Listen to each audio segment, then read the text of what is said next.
grandparent scams are becoming more common as scammers continue to switch up their tactics and get more and more sophisticated.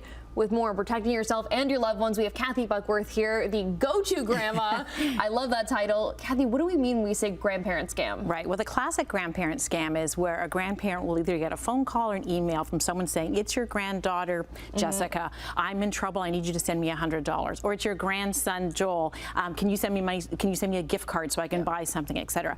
The premise being that perhaps the grandparent doesn't know the grandchild's voice as well as maybe they don't know their own children. Maybe they're a bit confused, etc. Oh, it's an email, it must be real, etc. And what happens, of course, is the scammer will get their financial information and then not just the money they're asking for, but go after bigger financial funds, which is just horrible. Like, these are evil people. And what's happened now is they're getting smarter, of course. So now they're using AI. They can literally listen to something like a 3-second sound clip, and maybe you have this on your Facebook page, or maybe you have this on your Instagram, and they can mimic, they can actually take your voice, mimic things you might say and do. They go to your social media and say, oh, they have an interest in cats or whatever it is, and then they'll play off that as well.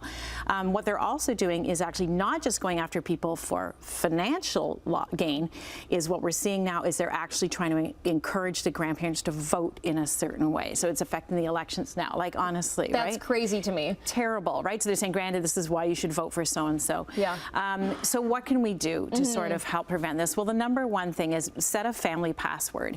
And it can be anything. And it can literally be, if you get an email or a phone call, you can say to that person, what's the family password? Like, you don't have to get fancy like the eagle has landed or, you know, like anything like that. Full spy mode. Exactly. And when you set a family password, it could be like, you know, pumpernickel, whatever it is, don't email it to everybody because they probably have access to your email too. Have an in-person conversation, get the family password out. That's one way to do it. If you haven't established a family password, what you can do is actually just really stay in contact with your grandkids. I love this tip because I want them to stay in touch with me. So you know if they're traveling, you know, somewhere where they need some money, etc. You know what their patterns are. Make sure either you have that information from them or from their parents. I would say it seems like a bit of like a hint, like call your grandparents. Exactly. I will call my grandparents after this, I promise. And set a family password. And set a family password. Just any word. It can be any word. And you want to make sure too, as the grandparent, that you're obviously looking at all of your credit card statements all the time. You might have inadvertently given that information which you didn't realize. So you really want to take care of that. And recently, a personal story, my niece actually got an email she thought was from her granddad or my dad saying that he wanted her to buy a gift certificate for him because he didn't know how to do it.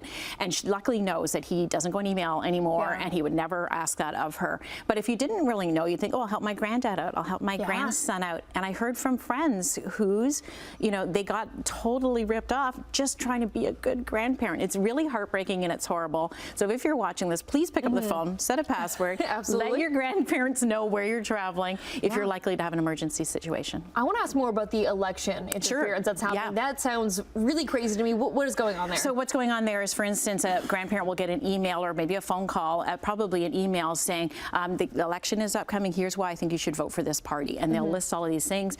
And of course, playing on, you know, I'm going to be around when this election takes place and I have to deal with the repercussions and you can really help future generations, etc. And so then the grandparent is convinced to vote in the way that the child, not the child, this is a scammer. This is a pure scammer. And of course, they can send these out by the hundreds of thousands. And if they pick up any, it's great.